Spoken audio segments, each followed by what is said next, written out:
Bismillah, alhamdulillah, wassalatu wassalam, ala rasulillah, amma ba'du. This class will be a reminder and some steps that one can take in learning how to read the Qur'an in the month of the Qur'an. I'm not coming from no book of any of the scholars. I'm taking these steps from personal experience that I did when I was learning how to read the Qur'an. And hopefully, inshallah, it will be a benefit for someone else, because everybody learned in a different way. So hopefully the steps that I took can be a benefit to someone else regarding the way that they will learn how to read the Qur'an. Well, alhamdulillah, we have completed the first half of Ramadan. Now we are in the last half of Ramadan, and in a day or two we'll be in the last 10 nights. So hopefully, inshallah, this will be a benefit for those that want to learn the Qur'an or want to have at least basic reading down by the end of Ramadan. And before I get started, I wanted to bring an ayat, which is in Surah Al-Baqarah, ayat 185, where Allah Ta'ala says, which translated means, the month of Ramadan in which the Qur'an was revealed, a guidance for mankind. A guidance for mankind. And there's also a hadith of the Messenger of Allah sallallahu alaihi wasallam where he says, the best one amongst you is those who learn the Qur'an and then teaches it. Sheikh Salih Fawzan, when he explained the hadith, he said what it means when he said those who learn the Qur'an, meaning those who have learned it and perfected it, and then go and teach it. So if you're one who perfected the alphabet, then you should teach those who don't know the alphabets, and so forth and so on. So now we will go into the steps that I took and learned how to read the Qur'an. The first step that I took is I made dua to Allah Azza wa Jalla that He makes it easy upon me to learn how to read the Qur'an. And everyone should make dua before they make any attempt to do anything in this life. That they make dua and ask Allah's help first. And then make sure your niyyah is correct on learning, or your reason for learning how to read the Qur'an, so that you don't fall into riyah. And this is one thing that you have to do throughout your whole process in learning how to read, is that you make sure that your niyyah is sincere for Allah, that your niyyah is sincere for Allah Ta'ala. And then take a teacher. And once you begin your studies of learning how to read the Qur'an, you must learn the alphabets. You must learn all the alphabets. And once you have been given the alphabets with its proper names, then you must do a lot of repetition. And once you do all the repetition, then you should do a lot of writing of the letters. And repetition at the same time as well as writing. As you write, do repetition. You write aleph, every time you write aleph, you say aleph, aleph, or ba, ba, ba, until you have the letters perfect. Then once you have the letters perfect with repetition and writing, then you should go on to the vowels. You must go on to the vowels. Then once you have the vowels down, you should do a lot of writing and repetition of the vowels. Fata, write it. Fata, fata, kasra, kasra, dhamma, dhamma, fatatain, kasratain, dhammatain. And like that, you should constantly do repetition as well as writing. Then once you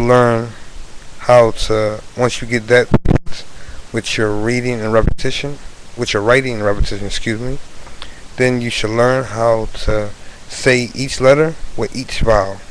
For example, you should say, if you do aleph with the fata, aleph fata a, aleph fata a, or ba kasra b, ba kasra b. Constantly repetition and constant writing, and constant repetition with the writing. These type of things will help you out in your memorization. And make sure that when you do repetition, you do it out loud. When you do repetition, you should do it out loud. So when you're studying the letters in the alphabet and the vowels, then you should make sure you have it quiet or in a room by yourself so that you can do the repetition out loud. It just helps the memory also when you recite it out loud. Because then it becomes second nature to you. Now, for example of this repetition, how it helps with saying it out loud is giving other salams. When you first became Muslim, you had to learn the salams. And what made it second nature to you, so when somebody say Assalamu alaikum, your constant response will be Wa alaikum salam, Wa alaikum salam, rahmatullah. Because when you give the salams, you get the salams out loud. And it becomes second nature, and it helps your memory.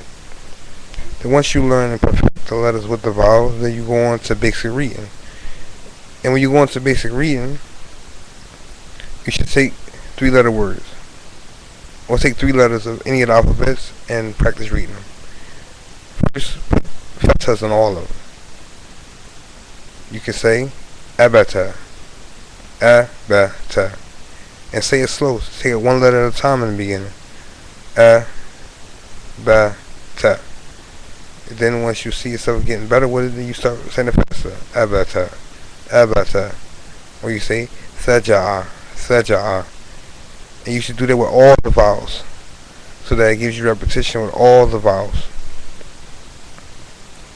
Then once you get done with learning basic reading and you have basic reading kind of down, then you go to open up the Mus'haf, which is the Arabic version of the Qur'an. Open it up. Just open up any page and start reading. Any page and start reading. And then, well, before you even go to reading from the Mus'haf, which I forgot to mention, that you learn the letters in the middle and beginning and end. Learn the forms of the letter, middle, beginning, and end. This is before you even go to even reading, basic reading. You should learn the letters, middle, beginning, and end. And any website that you go on, you probably can find a chart of all the letters, middle, beginning, and end. Because this will help you when reading from the Mus'haf.